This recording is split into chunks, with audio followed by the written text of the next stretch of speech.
नामदहु व नुसल्ली अला रसूलिहिल करीम अम्मा बाद फ़अऊज़ु बिल्लाहि मिनश शैतानिर रजीम बिस्मिल्लाहिर रहमानिर रहीम। Dear students, I'm Professor Muhammad Imran Suhrawardy, your physics teacher. Students, आज हम सेल्फ असेसमेंट टेस्ट एमडीकेट का देखेंगे 2026। तो आइए व्हाइट बोर्ड की तरफ चलते हैं। Dear students, question number 61. A charge is moved between 2 points. एक चार्ज है उसके 2 पॉइंट्स के दरमियान मूव करवाया गया। पॉइंट्स कौन से? A and B.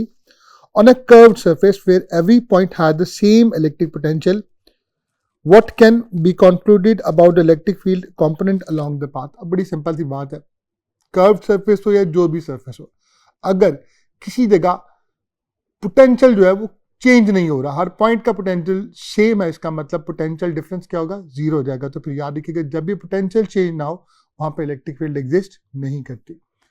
Question number 61 का आंसर सिंपली चार्ज ही होगा कि वहां पर हमेशा इलेक्ट्रिक फील्ड क्या होगी? वो अलोंग द पाथ जीरो होगी। क्यों? क्योंकि देखिए पोटेंशियल आपका चेंज नहीं हो रहा, किसी भी पॉइंट पर पोटेंशियल सेम हो तो हम कह सकते हैं पोटेंशियल कांस्टेंट है, या हम कह सकते हैं पोटेंशियल का डिफरेंस जो है वो जीरो है। बेटा एक फॉर्मूला आपको याद होगा, इलेक्ट्रिक इंटेंसिटी है potential gradient E equal to minus delta V over delta R. तो इस डेल्टा वी की जगह जो ही आप ये जीरो पुट करेंगे तो आप देखते हैं फ्रैक्शन क्या रहेगी? जीरो रहेगी। तो इसका मतलब इलेक्ट्रिक फील्ड वहां पे कहा जाए नहीं एग्जिस्ट करेगी।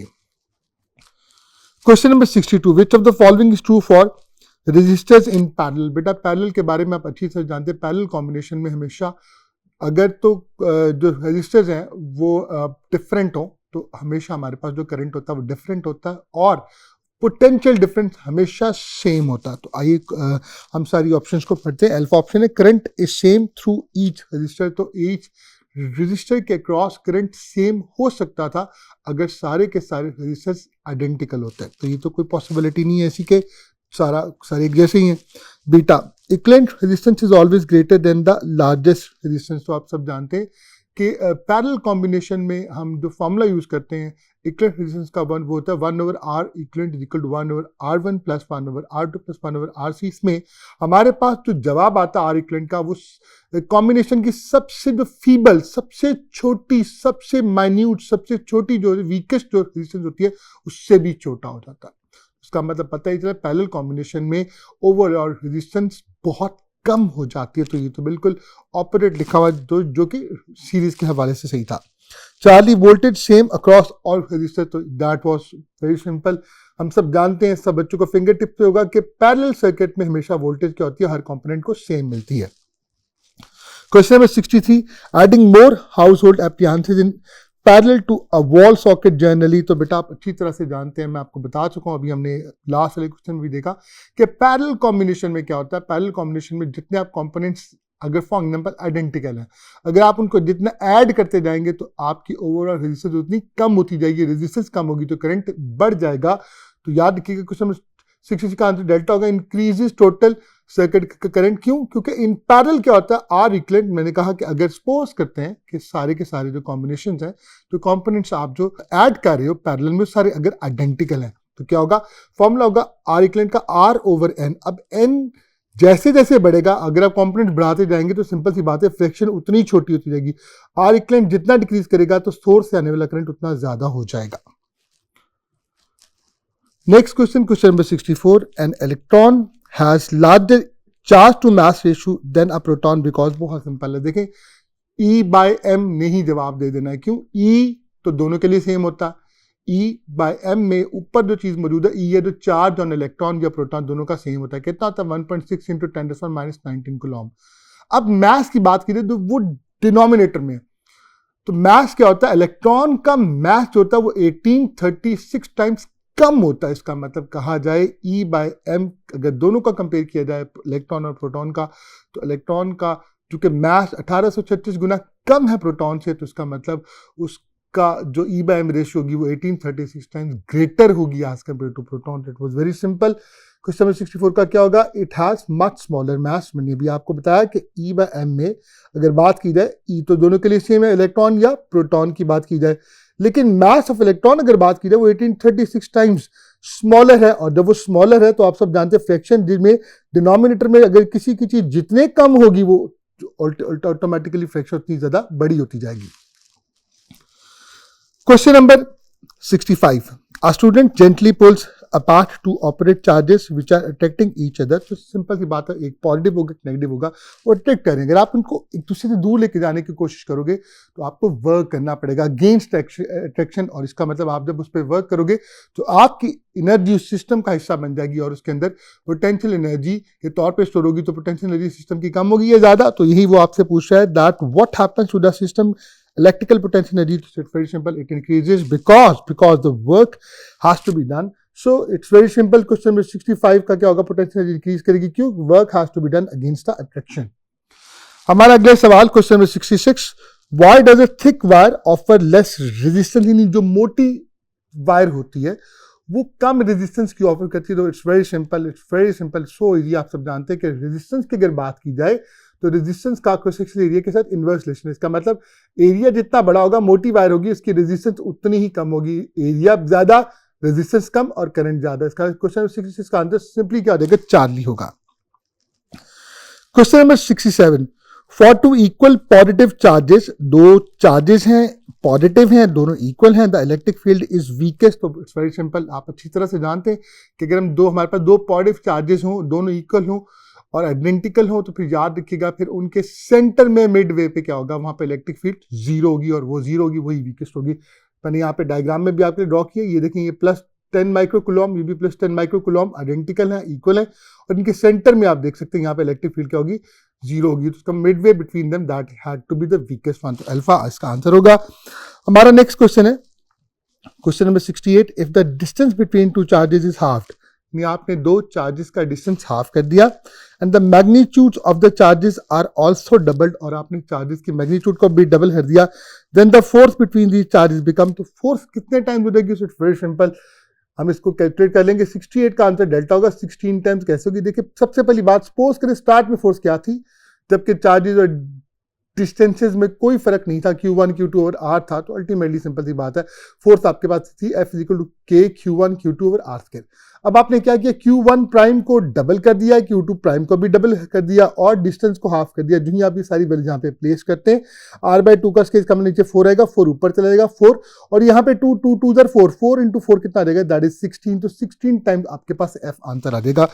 Question number 69, the electric field at a point due to two equal and opposite charges is 200 newton per coulomb. तो याद रखिएगा किसी भी पॉइंट पर हमारे पास फॉर एग्जांपल दो इक्वल और ऑपोजिट चार्जेस हैं, उनकी किसी पॉइंट पर इलेक्ट्रिक फील्ड जो होती है वो अगर 200 न्यूटन पर कूलम है, if the magnitude of the each charge is double then the electric field at that point become. तो याद रखिएगा आप किसी भी पॉइंट पर जब भी इलेक्ट्रिक फील्ड निकालते हैं तो वो किसी एक की वजह से ऑब्वियसली हिसाब से यूनिट पॉजिटिव चार्ज ऑब्वियसली उसको एक्सपीरियंस करेगा. तो अगर आप चार्जेस को डबल कर देते हैं तो आपके पास इलेक्ट्रिक फील्ड भी डबल हो जाएगी. It was very simple. पहले 200 न्यूटन पर कूलम, जब 400 न्यूटन पर कूलम रहेगी, फोर्स का फॉर्मूला, इलेक्ट्रिक फील्ड का formula, force per unit charge, electric field double हो जाएगी क्योंकि फोर्स आपके पास डबल हो जाएगी. हमारा नेक्स्ट क्वेश्चन, आइए देखते हैं हमारा next question, that is question number 70. If the potential difference across a conductor is double. आपने क्या किया, कंडक्टर के क्रॉस जो बैटरी डबल पावरफुल लगा दी, यानी आपने वोल्टेज को डबल कर दिया. तो क्या होगा, कीपिंग रेजिस्टेंस कांस्टेंट, आपने रेजिस्टेंस को चेंज नहीं किया, द पावर डिसिपेशन बिकम्स. तो आप सब जानते हैं यहाँ पे दो वेरिएबल इन्वॉल्व हो रहे हैं, एक वोल्टेज और एक रेजिस्टेंस. आर कांस्टेंट है, तो आपने वोल्टेज को डबल किया तो पावर कितनी हो जाएगी, फॉर्मूला यूज होगा P = V²/R. आर कांस्टेंट है तो इसका मतलब power is directly proportional to V². अब वोल्टेज को आपने डबल किया तो स्क्वायर ऊपर मौजूद है, तो इसका मतलब पावर 4 गुना बढ़ जाएगी, 4 टाइम्स हो जाएगी. तो क्वेश्चन नंबर 70 का आंसर सिंपली होगा 4 टाइम्स. क्यों, क्योंकि आर कांस्टेंट था, पोटेंशियल को आपने डबल किया. फॉर्मूला आप यूज करेंगे P = V²/R. उसमें आर चूंकि कांस्टेंट है, इसका मतलब मैं कह सकता हूँ पावर और वोल्टेज आपस में डायरेक्टली पहुंचा, power directly proportional to square of the voltage. अब वोल्टेज को डबल किया, स्क्वायर उसको 4 टाइम्स कर देगा, तो पावर 4 टाइम्स आ जाएगी. हमारा अगला सवाल question number 71, if the area vector is parallel to the magnetic field B, what is the value of the magnetic flux. अब इसमें ऑप्शन जो अल्फा में 0 है, तो याद रखिएगा यहाँ पे जो डायग्राम हमारे पास बनती है वो ये बनती है. देखिए एरिया वेक्टर जो है वो मैग्नेटिक फील्ड के साथ पैरेलल है, एंगल 0 बनता है. आप देख सकते हैं यहाँ पे मैक्सिमम लाइंस कट करिए, फ्लक्स मैक्सिमम होगा. इसका मतलब बेस्ट ऑप्शन कौन सी है, phi = B cos of 0, cos 0 1 होता है, तो मैक्सिमम फ्लक्स होगा बीटा. That is answer. हमारा अगले सवाल question number 72, if voltage across a resistor is doubled then its resistance will become. याद रखिएगा रेजिस्टेंस लेंथ एरिया पर डिपेंड करती है, रेजिस्टिविटी पर डिपेंड करती है, यानी टेम्परेचर पर डिपेंड कर रही होती है, लेकिन वो कभी भी वोल्टेज पर डिपेंड नहीं करती। ये कैसे मुमकिन है किसी कंपोनेंट को आप डबल वोल्टेज दें तो उसकी रेजिस्टेंस डबल हो जाए? वोल्टेज को डबल करने से करंट तो डबल हो सकता है, कीपिंग द रेजिस्टेंस कांस्टेंट। इसका मतलब बड़ी सिंपल सी बात है, रेजिस्टेंस पे कोई इफेक्ट नहीं आएगा, it will remain the same because resistance does not depend upon the voltage. Question number 73.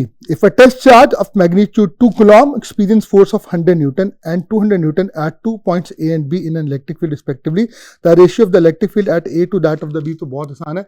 देखिए इलेक्ट्रिक फील्ड होती है फोर्स पर यूनिट चार्ज, तो हम क्या करते हैं, हम दोनों इलेक्ट्रिक फील्ड का की रेशियो ले लेते हैं। अब ई ए का मतलब होगा F A over Q not और ई बी का मतलब होगा F P over Q not से कैंसिल आउट हो गया। तो सिंपल जो फोर्सेस की रेशियो है वो आपके पास इलेक्ट्रिक फील्ड की रेशियो आ जाएगी। फोर्सेस की रेशियो क्या है, 100 over 200, तो क्या आएगा 1:2। तो आपके पास क्वेश्चन नंबर 76 का आंसर क्या हो जाएगा, बीटा दैट इज 1:2। हमारा नेक्स्ट क्वेश्चन है, that is question number 74। A lab technician shorten the copper wire, इसका मतलब लेंथ कम कर रहा है, to fit inside the circuit board, what happens to resistivity. तो आप सब जानते हैं, आपको फिंगर टिप्स होगा कि रेजिस्टिविटी स्पेसिफिक रेजिस्टेंस सिर्फ दो चीजों पर डिपेंड करती है, टेम्परेचर पर और नेचर ऑफ मटेरियल पर, वो लेंथ और एरिया पर डिपेंड नहीं करती। It means it will remain the same, क्योंकि वो सिर्फ टेम्परेचर और नेचर ऑफ मटेरियल पर डिपेंड करती है। Question number 75। Magnetic force on moving charge in a magnetic field is 0 when, बहुत आसान है, हम सब अच्छी तरह से जानते हैं कि अगर चार्ज पार्टिकल जो है वो parallel to the magnetic field जाएगा तो फिर साइन 0 0 होगा, उस पर कोई फोर्स नहीं लगेगी। इसका मतलब वेलोसिटी अगर पैरेलल होगी मैग्नेटिक फील्ड के साथ तो आपके पास कहा जाए कोई फोर्स एक्ट नहीं करेगी। फॉर्मूला क्या होता है, P = Q V cross P। तो V क्रॉस P को 0 करने के लिए, साइन ऑफ थीटा को 0 करने के लिए मुझे एंगल 0 चाहिए या 180 चाहिए। तो बेस्ट ऑप्शन में हमारे पास कौन सी है, दैट इज हमारे पास है beta. Question number 76। The value of permeability of free spaces, आप सब जानते हैं, आप सबको अच्छी तरह क्लियर है, that is 4 pi × 10⁻⁷ weber per ampere per metre. लेकिन अगर इसको टेस्ला में कन्वर्ट किया जाएगा तो फिर क्या होगा, फिर होगा 4 pi × 10⁻⁷ Tesla metre per ampere हो जाएगा। इसका मतलब आपके पास क्वेश्चन क्या हो जाएगा, इसका जवाब क्या होगा, that is Charlie. Question number 77. Why does a test charge experience no force at the center of a uniformly charged sphere shell? तो बड़ी सिंपल सी बात है, गॉसेस लॉ की फर्स्ट एप्लीकेशन, अगर वो हॉलो है तो उसके अंदर इलेक्ट्रिक फील्ड क्या होगी, 0 होगी। तो that is very simple. Delta answer होगा इलेक्ट्रिक फील्ड 0 की होगी, क्योंकि आप सब जानते हैं उसके अंदर पोटेंशियल जो होता है वो कांस्टेंट होता है। हमारा next question, question number 78। During discharge of a capacitor through a resistor, alpha charge decreases linearly, charge beta charge decreases exponentially. तो इट्स वेरी सिंपल, आप सब जानते हैं, आपने कर्व देखे हुए हैं कि जो हमारे पास चार्जिंग और डिस्चार्जिंग का कर्व होता है एक्सपोनेंशियली जो होता है वो वेरी करता है विद रिस्पेक्ट टू टाइम। तो बीटा इसका आंसर होगा। Question number 79। Two similar spheres having plus q and minus q charges are kept at a certain distance f force x between the two.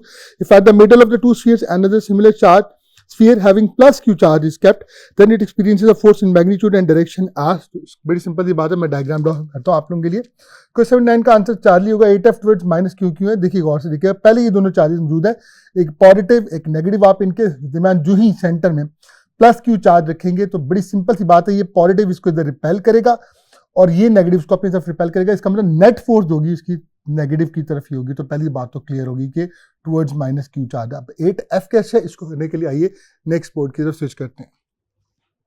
Ji students, suppose करें start में जब कुछ भी change नहीं था तो आपके पास फोर्स थी k q over r square. अब ये याद रखिएगा, जो नई वाली फोर्स होगी जो आपने सेंटर में चार्ज रखा है उस क्या होगी, वो फोर्स एक्सपीरियंस करेगा, और थर्ड चार्ज है force experience by the first one plus force experience by the second one. Value space कर रहा हूँ के क्यू क्यू को, यहाँ जिस मैग्नीट्यूड को हम लोग देख रहे हैं के के ऊपर के क्यू क्यू ही आएगा, नीचे क्या आएगा, डिस्टेंस चूंकि सेंटर बनता है तो वो r का हाफ होगा, तो r/2 का स्क्वायर प्लस r/2 का स्क्वायर होगा।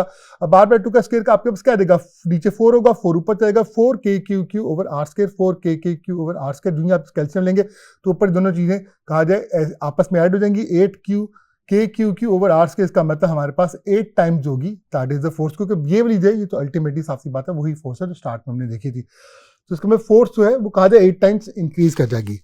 हमारा नेक्स्ट क्वेश्चन, क्वेश्चन नंबर 80 है। To wires that are made up of two different materials whose specific resistance are in the ratio 2:, so इसका मतलब ρ1 over ρ2 आपको दिया हुआ, लेंथ L1 over L2 दिया हुआ, and area A1 over A2 दिया, the ratio of resistance. तो बहुत सिंपल, जिस फॉर्मूला प्लेस करेंगे, फॉर्मूला क्या R1 over R2, आपके पास क्या आएगा ρ1 L1 over ρ2 L2 into A2 over A1।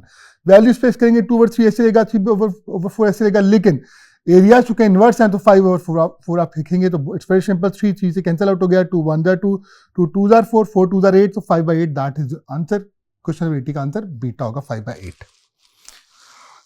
Question number 81, the value of internal resistance of an ideal cell. तो याद रखिएगा जो आइडियल सेल होता है बच्चों, उसकी जो रेजिस्टेंस होती है वो हमेशा 0 होती है, इंटरनल रेजिस्टेंस। क्वेश्चन नंबर 81 का आंसर क्या होगा, आइडियल सेल की इंटरनल रेजिस्टेंस 0 होगी।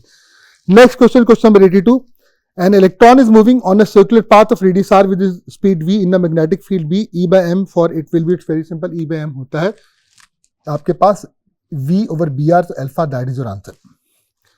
Question number 83, a proton and an alpha particle having same momentum, इसका मोमेंटम दोनों का सेम है, एक प्रोटॉन है दूसरा अल्फा पार्टिकल है, enters into the region of uniform perpendicular magnetic field, the ratio of the radii of the curvature of their circular path in the magnetic field is, कैसे होगा, बहुत सिंपल है। Question number 83 का answer delta 2:1 कैसे आता है, देखिएगा, देखिए आर का फॉर्मूला मैं इधर से अगर निकालूं, देखिए आर अगर मैं निकालूं, आर इधर ले गया, मैथ दूर चला गया, चार्ज नीचे आ जाएगा।